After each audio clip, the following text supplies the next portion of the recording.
Right guys, welcome back to the channel. Today we've got a massive episode for you. We're building a Stage 3 RS6 C7. We're doing turbos, injectors, air-to-air intercooler, it's getting the lot. We're going to be taking the engine and gearbox out of this car. We've got Troy from Tempest Performance who's going to be giving us an hand with this build. We're just going to find the limits of the Stage 3 RS6. So let's get the car in the workshop and let's crack on, so let's go.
Right guys, the engine's out the RS6 now.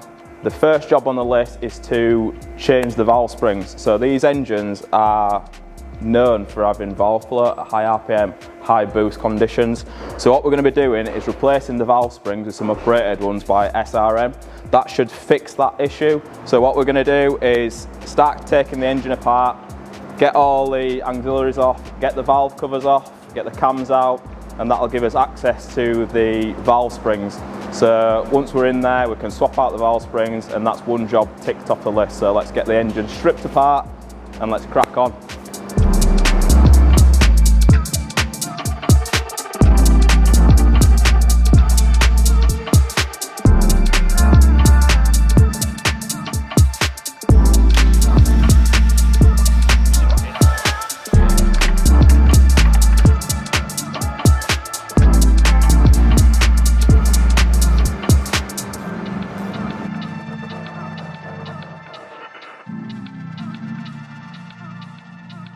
Right, so we've started to take the engine apart now. We've taken the intake manifolds off in order to get to the injectors. So we're going to be taking the stock injectors out and replacing them for an uprated injector. And while the intake manifold is off, we're going to actually be cleaning the back of the exhaust valve. Troy, if you could give us a little bit of information on the process that we're going to be doing to clean the valves and why we do it. So the system we're going to use uses a granulate based media to blast the back of the valves whilst they're in situ in the cylinder head. Uses a Venturi effect from compressed air to drag the media out of the container and then blast it in. At the same time, we use a vacuum to remove the debris, and then a neutralizer breaks down any remaining particles that may be left in the port. The build-up is caused by emission systems on the engine that rebreathe oily air back into the inlet to be burnt again as part of the EGR system. And with this being direct injection, there is no fuel washing over the back of the valve to actually keep that clean. You know, everyone knows fuels are, quite a solvent-like thing that will do some cleaning action at the same time. So it's really a preventative thing, because with the engine at this mileage, it's not a problem now, but in a couple of years' time, when it's done another 10,000 miles or so, it may take some power away. Yeah. So like on the older RS4s, the 4.2 V8s, it is a common issue, and cars will lose 30 to 40 brake horsepower purely because the actual carbon build-up in the engine is sapping power from the engine, basically. That is one of the main things we're going to be doing. Obviously we've still got the valve springs to do, but this is the first step on building this car. So we're going to get the rags out, get the valves cleaned, and then we can go from there. So let's start the process.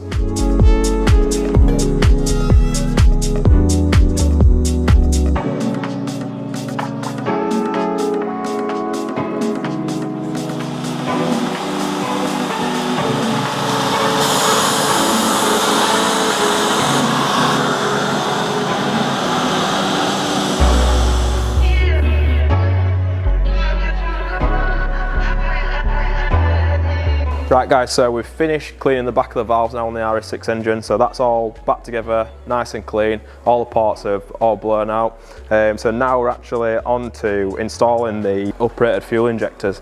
So these are the Mabotec fuel injectors.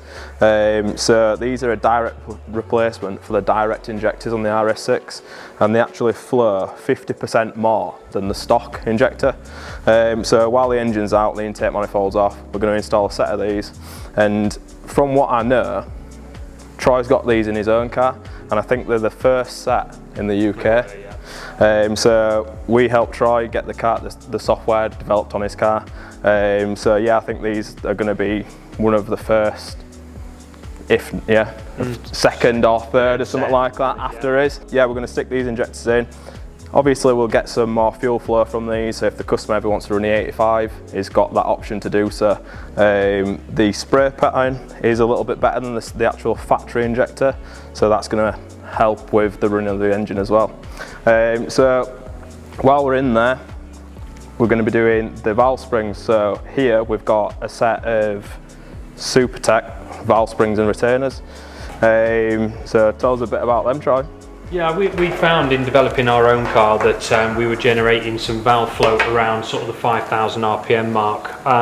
There is a technical service bulletin in America for a factory recall on valve springs, particularly on cylinder 5, which didn't make it over here as a recall. And so I think you can kind of surmise that from the factory, the springs are quite weak. You can compress them quite easily by hand, the factory spring. And the Supertech one is a lot stiffer. You know, you really have to, put a lot of weight on it. And when you're installing them, you can tell as well the amount of effort with the tool required to squeeze them down to put the collets back on is vastly sort of increased. So this helps hold the valve shut against the exhaust gas pressure that's generated between the extruder turbine in the turbocharger and the back of the valves themselves. And it just snaps them shut. That's much stronger, that the pressure can't hold them open and effectively slow the timing of the engine down. Yep, so one thing that we have seen with these cars, the engines run really hot, and obviously once you start turning the power up, you create more heat, more combustion temps, and with that you get higher EGTs, so that creates more pressure in the exhaust manifold, which gives the stock springs a very hard time. So when you're putting like hybrid turbos and stuff like that, the springs do start to struggle, and it's something that's not really talked about in the UK, but we've tested these now on a couple of cars and they do make a difference. So yeah, we're going to stick these Supertech valves in it, and then we'll go from there. Absolutely.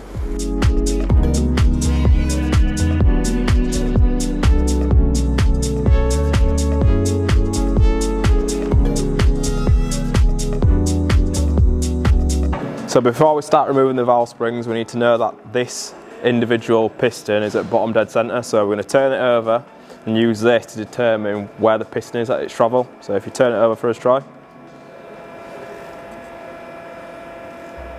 So that is right at the bottom of the bar now. So now what we can do is apply some compressed air into the cylinder, and that's going to hold the valve shut while we take the valve springs off. So we'll get the fitment in, apply some pressure to the cylinder, and then we can start taking the valve spring out then.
Right guys, the valve springs are installed into this engine now. We've got all the timing covers installed, the engine's timed up correctly. So now we're on to installing the uprated turbo. So here we've got a set of turbo systems, TS2 Plus.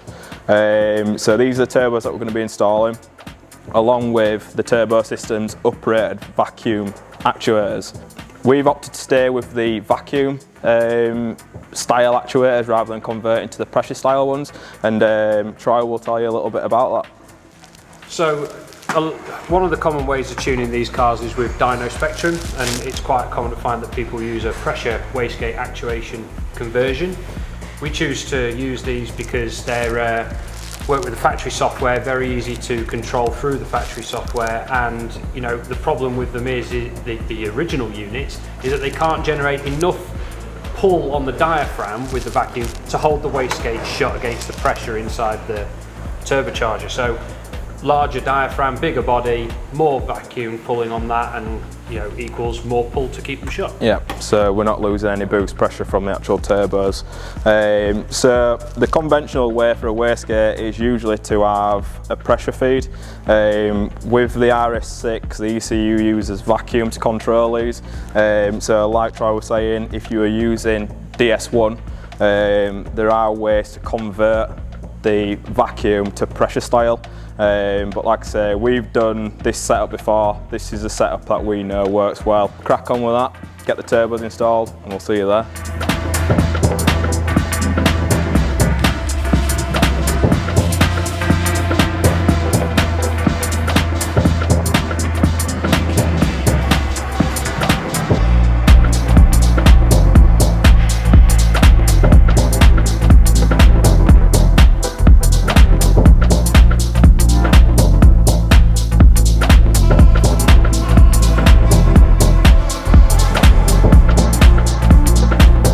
Okay, so now that the engine and transmission are back in the C7 RS6 that we're stage 3ing, we've got a bunch of products here from Silly Rabbit Motorsport that we're going to be fitting, including air-to-air intercooler. Has a lot of very nicely machined parts from billet aluminium, and they also have an air intake system that's sort of you know, made up in the same way. One thing to note for anyone fitting this kit, the intercooler doesn't come with the towing eye actually as part of it, so you have to cut your original towing eye off and get your TIG set out, or someone with a TIG set, and weld that back on, which we've done in prep for it going onto the car. We've got the adapter that goes onto the throttle bodies that then takes air down to the actual cooler, comes in the top here, passes through on each side, up through these tubes, and then into the intake adapters that fit on the intake manifolds here. So we'll get all this fitted up. There is a bit of bespoke sort of fabrication to be done. You have to modify the front panel a little bit to get this to fit nicely, but once that's all done, it'll be on and on our way.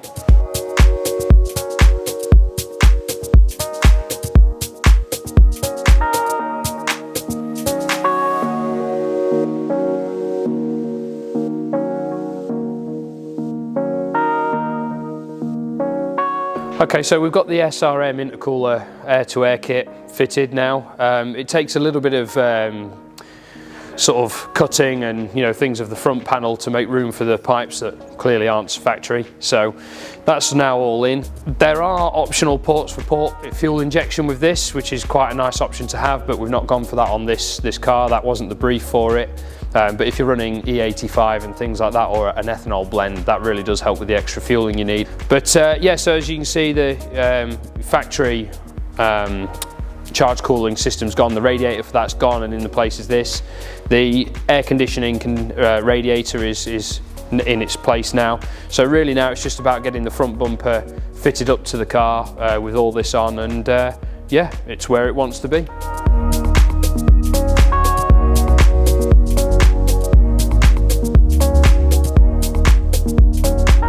So one of the things we're going to be installing on this RS6 is the APR upgrade ignition coils that are available for the EA824 engine. They provide 6% more spark power from the stats that APR give on them, which is good with sort of more boost going into the engine. We can guarantee that we've got good combustion going on. We're not going to get spark being blown out and things like that. The standard coils do deal with it okay, but that little bit extra power just gives it that little bit of extra certainty. So yeah, we like to fit them and get those in there alongside with the NGK Racing spark plugs that we use. We're using a -9 heat range plug with this car, and we'll see how they work out.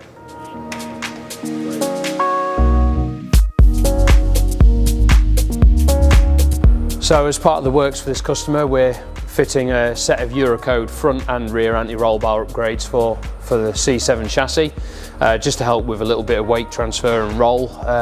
You know, the handling of these cars is pretty good as it is, but yeah, take out a little bit of understeer as well, hopefully with a thicker rear bar. So yeah, they were spec'd to go along with it. They provided all the hardware, new rubber bushings, obviously with the increased diameter of the bar itself, and bolts and things like that that required changing at the same time. Just a quick note to say that they are actually adjustable anti-roll bars as well. There's a soft and a hard setting, so obviously the driver can decide whether or not they want that roll stiffness increasing or just running sort of on the softer side. When this car came to us for the work, it already had a set of APR downpipes, so we've carried that on and we've actually fitted the rest of the system available from APR. It is a valved system at the back, so you know it's works with the factory valve control system, which is a nice touch as well. Means that you can just keep it that little bit quieter when you want to, and then open it up on the road.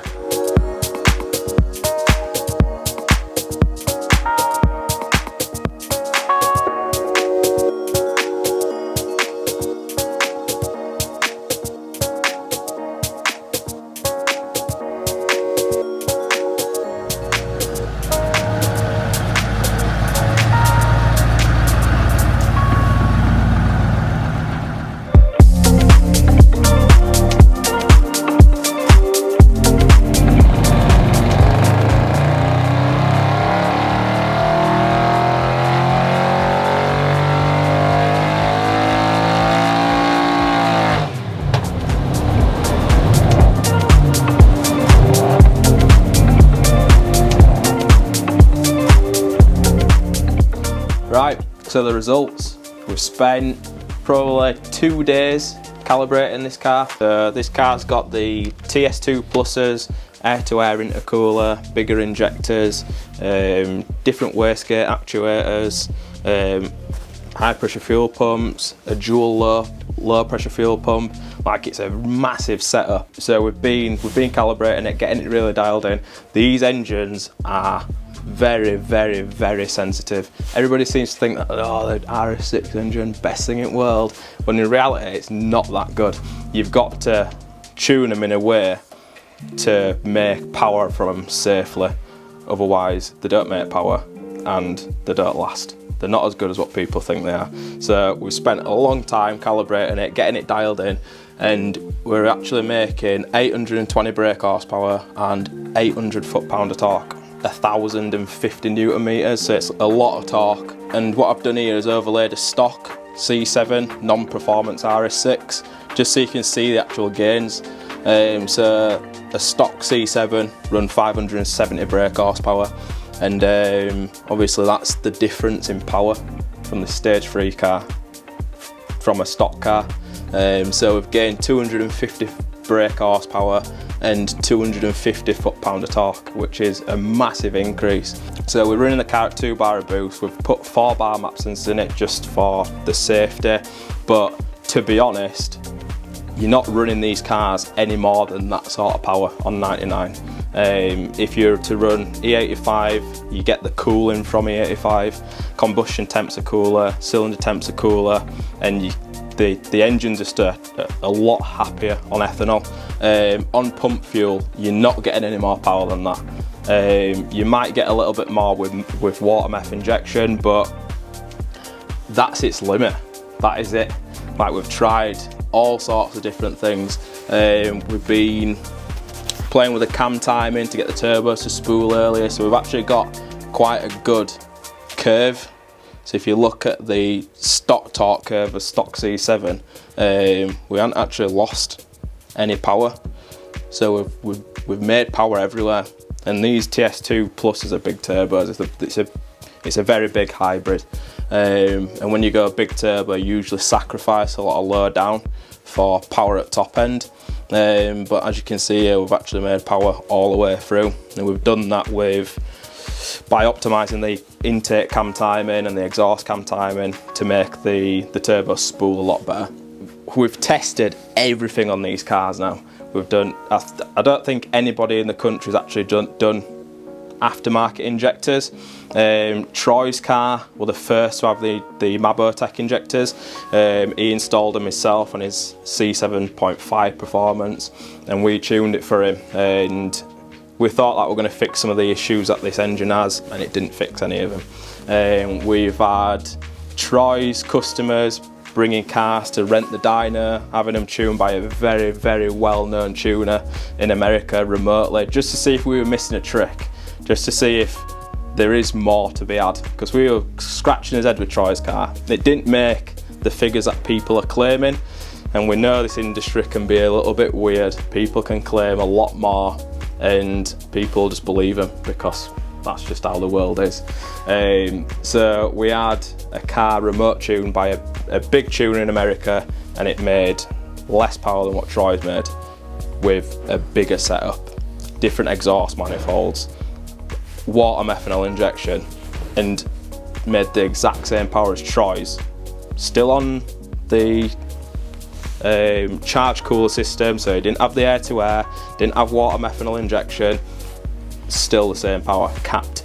These engines won't make any more power. 99 octane fuel, around 800 brake horsepower, 850 maximum. This car's got cats on it, so with a D cat maybe you'd make a little bit more power at the top end, but it's maxed out. Like, they suffer from misfires, they suffer from fuel starvation, from the high pressure fuel pumps, the way that the lines are routed. We've fixed every fault on this engine, and that's all we're getting. It's not that's all, it's still 250 brake horsepower more than a stock car, but it's not 1,000 brake, 950, like all these numbers that I've been getting thrown around for years. And these cars have still got stock valve springs, which is a known thing. The exhaust manifolds are really restrictive, they create a load of heat, and it softens the exhaust valves from the heat. The exhaust valve springs from the heat in the exhaust manifolds, and the pressure in the manifolds causes valve float. That's why so many RS6s suffer from misfires when they start going bigger power, higher boost, like a high boost stage 2, you get misfires, and then you start draining the fuel pumps because of the way that they're routed. So we've covered all avenues of this car, and don't get me wrong, it's a very, very fast car, but they're not as good as what people think they are at all. So this car's now set up for ethanol. We've put the bigger injectors in it. It's got a dual pump setup with a surge tank. It's got uprated high pressure fuel pump plungers. It's got the uprated fuel lines. So we're going to get this car back to tune it on E85 to see the real difference between 99 octane pump fuel and ethanol, and that's when this thing will really come alive. So yeah, that's it guys.